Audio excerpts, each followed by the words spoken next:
Hello दोस्तों, धमाका trick time channel की इस नई वीडियो में आपका स्वागत है। दोस्तों, आज हम लेकर आए हैं एक नई वीडियो जिसके अंतर्गत परीक्षा की दृष्टि से बहुत ही महत्वपूर्ण प्रश्नों को लिया है। तो आइए सॉल्व करते हैं। दोस्तों, हमारा पहला क्वेश्चन है, सीता और गीता की वर्तमान आयु का अनुपात क्रमशः 8:9 है। इनकी आयु का योग 68 है। अब से 10 वर्ष बाद इनकी आयु का अनुपात क्या होगा? तो आइए करते हैं। देखिए, हम लिखेंगे माना दोनों की आयु का अनुपातिक मान बराबर x वर्ष है। हमने दोनों की आयु का जो अनुपातिक मान है उसके लिए हमने x मान लिया। अब इसलिए सीता की वर्तमान आयु होगी आपकी 8x वर्ष। और देखिए, दूसरी आपकी गीता की वर्तमान आयु बराबर 9x वर्ष। अब प्रश्न के अनुसार क्या है? इनकी आयु का योग 68 है। अब प्रश्नानुसार क्या है? देखिए, प्रश्नानुसार इन दोनों की आयु का योग यानी 8x प्लस 9x बराबर 68 है। अब देखिए, 8x और 9x के लिए जोड़ लेंगे तो ये हो जाएगा आपका 17x बराबर 68 और x बराबर हो गया आपका 68/17 और x बराबर हो गया 17 से काट देंगे इसको, 17 चौक 68, 4 हो गया। और अतः अब लिखेंगे अतः सीता की वर्तमान आयु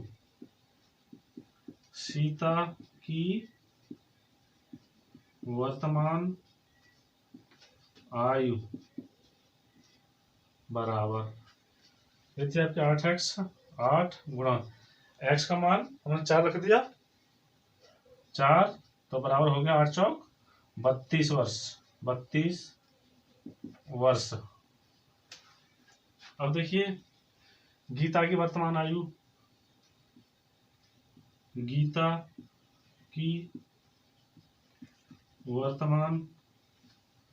आयु इसकी थी आपकी 9x वर्ष, तो 9 गुणा 4 बराबर 9 चौक 36 वर्ष।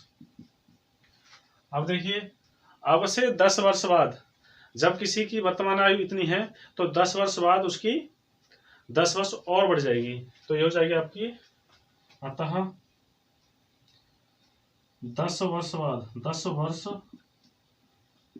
बाद सीता की आयु, तो ये हो जाएगी आपकी सीता कितनी थी 32 प्लस 10, ये हो जाएगी आपकी 42 वर्ष। ऐसे ही 10 वर्ष बाद गीता की आयु बराबर इसकी आपकी 36 वर्ष, 36 प्लस 10 वर्ष और बढ़ गया तो ये हो गया आपकी 46 वर्ष। अब देखिए, इनकी आयु का अनुपात, अब लिखेंगे अतः दोनों की आयु का अनुपात, अनुपात हो जाएगा आपका 42/46। तो देखिए 2 से इसको काट देंगे, ये आपका 21 और 2 से इसको काट देंगे, 2 दूनी 4, 2 तिया 6। तो इसका जो अनुपात आ गया वो आ गया 21:23। ये आपका आंसर है। तो आशा करता हूं दोस्तों आपको पहला क्वेश्चन ठीक तरीके से समझ में आ गया होगा। तो आइए चलते हैं दूसरे क्वेश्चन पर। दूसरा क्वेश्चन हमारा, पहली संख्या का 38%, दूसरी संख्या का 52% है। पहली संख्या का दूसरी संख्या से क्रमशः अनुपात क्या है? तो आइए करते हैं इसको सॉल्व। तो लिखेंगे माना कि पहली संख्या बराबर x है,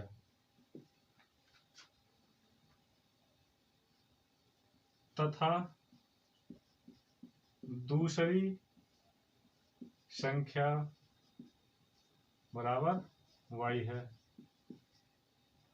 अब देखिए पहली संख्या का 38% को हमेशा 100 से निकालते हैं, तो ये हो जाएगा x गुणा 38/100 बराबर दूसरी संख्या का 52%, तो दूसरी संख्या y गुणा 52/100। तो देखिए ये हो जाएगा आपका x/y बराबर 52/38।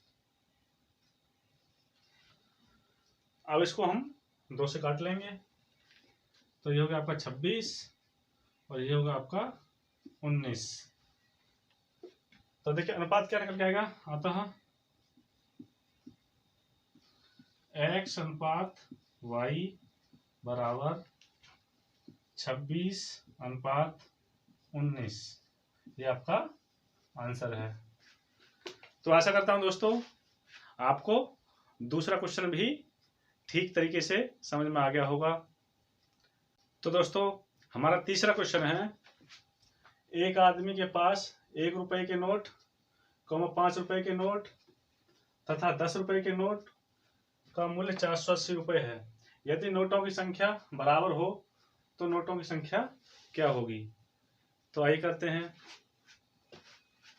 तो लिखेंगे माना कि प्रत्येक नोटों की संख्या बराबर x है। हमने प्रत्येक नोटों की संख्या को x मान लिया। अब देखिए नोट कौन कौन से हैं, 1 रुपए का नोट, 5 रुपए का नोट और 10 रुपए का नोट। अतः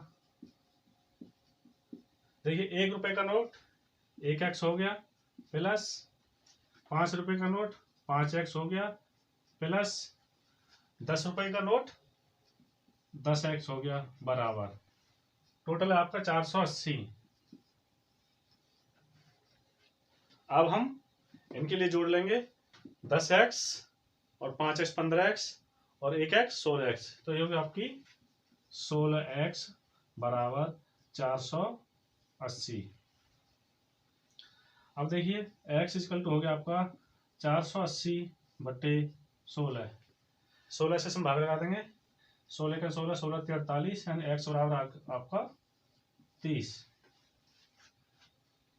अब नोट हमारे 3 प्रकार के हैं, 1 रुपए का, 5 रुपए का और 10 रुपए का। अतः कुल नोटों की संख्या ये हो जाएगी आपकी बराबर 3 × 30 बराबर 90 नोट। ये आपका आंसर है। तो आशा करता हूं दोस्तों आपको तीसरा क्वेश्चन भी ठीक तरीके से समझ में आ गया होगा। तो दोस्तों, यदि वीडियो आपको अच्छी लगी तो वीडियो को लाइक कीजिए, कमेंट कीजिए, बेल आइकन प्रेस कीजिए, जिससे आने वाली वीडियो आपको सबसे पहले प्राप्त हो। जो भाई चैनल पर नए हैं, चैनल को सब्सक्राइब कर लीजिए। मिलते हैं नेक्स्ट वीडियो में कुछ महत्वपूर्ण प्रश्नों के साथ।